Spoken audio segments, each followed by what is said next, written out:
Now, since Stellaris has launched, it has really roared through the 4X genre by merging elements of grand strategy and also traditional 4X elements to really create an interesting and unique gameplay experience that really isn't found in many other 4X games. And now we have Stellaris MegaCorp, the latest expansion that bills itself as being an economic-focused expansion where players can become the CEO of powerful megacorps. After the disappointment that was Apocalypse, I was surprised to see that Mega-Corp actually feels like a pretty decent expansion pack. It's definitely a huge improvement over Apocalypse, which just felt like a waste of time. And I'm going to start with, unfortunately, some of the worst features, and then we're going to go into some of the better features of this expansion. So there's Caravaneers, which are a new addition that basically is split into two different types, the worst of which is Space Vegas. It's basically a new contact that you run into, like the Leviathan Curators or Enclaves. Space Vegas is unfortunately just not that as exciting as it really sounds it should be. You can purchase caravan coins, which can be used to play either slots or open reliquary boxes. And yes, they are quite literally boxes or loot boxes. And really, this whole feature just comes across as a giant joke. I don't know why they bothered to spend all this development time adding this when it doesn't do anything of value.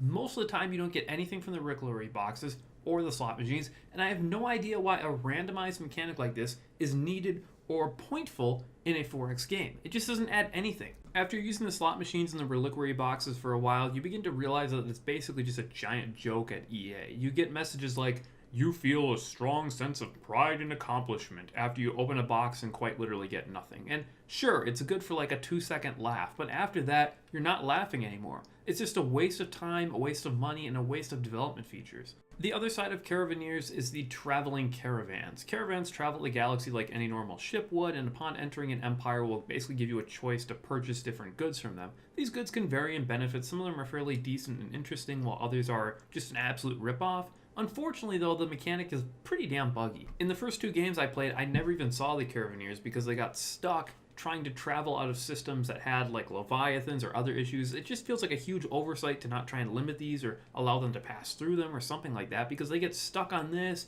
or they get stuck where there's maybe like a dangerous monster or dangerous enemies that spawn in the system, and as a result they just never end up coming to you because they get stuck in a loop of traveling endlessly back and forth trying to figure out a way through it. And I've even seen them sometimes get stuck in their home system where they don't even leave at all, they just sit there. It's just a huge disappointment. This feature is basically pointless because 99% of the time it doesn't even work. In my first two games it didn't work, then my third game they worked, and then I never saw them again after the first 10 years of the game, and then my fourth game they finally worked for about the first 50 years and then never showed up again. Now, the signature feature of Megacorps is the Mega-Corp itself. It's basically a new civic choice, much like hive minds or machine empires before them.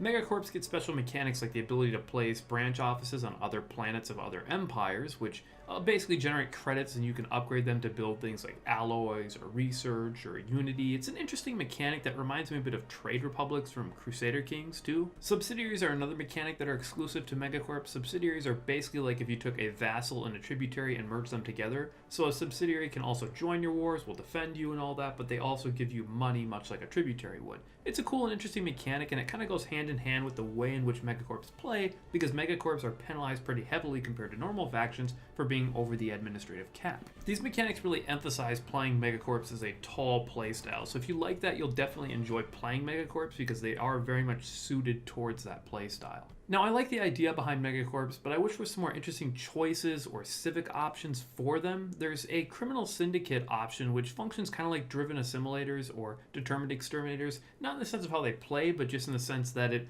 feels different and the gameplay is switched up.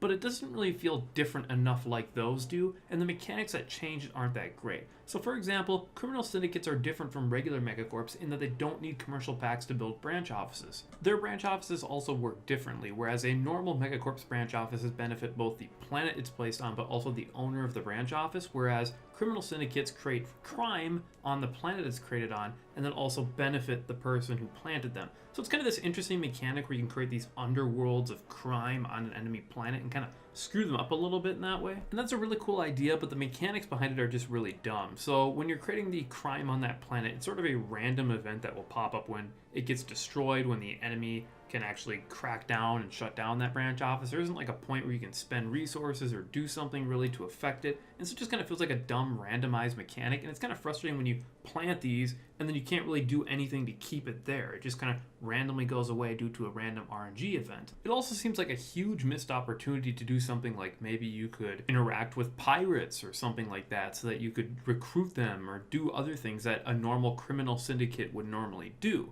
But none of that is really here.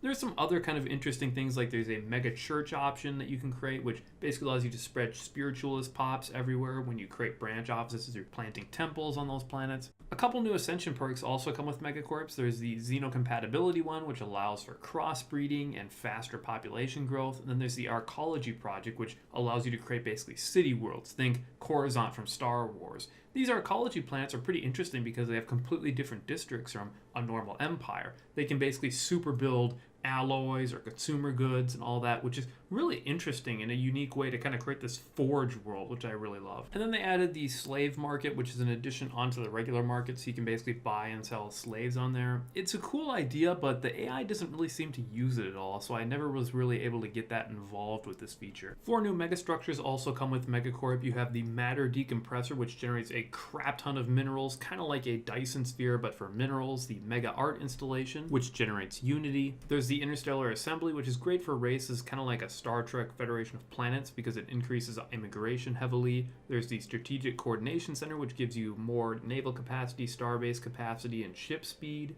I do like these new megastructures, but I do feel like the Mega Art installation just isn't quite as good as the other ones and doesn't really feel as worthwhile, but I do think the other 3 have definite distinct uses. And then you get 3 new advisor voices and 4 new music tracks. The new advisor voices focus on the corporation aspects. There's like a sly corporate one and like a more generic one, which I'll play in a second. And then there's a more communist workers kind of one that's interesting. Is to consume.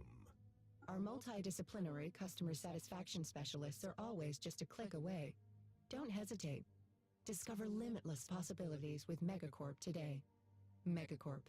The future is our present. The springs of corporation flow most abundant. Though To live.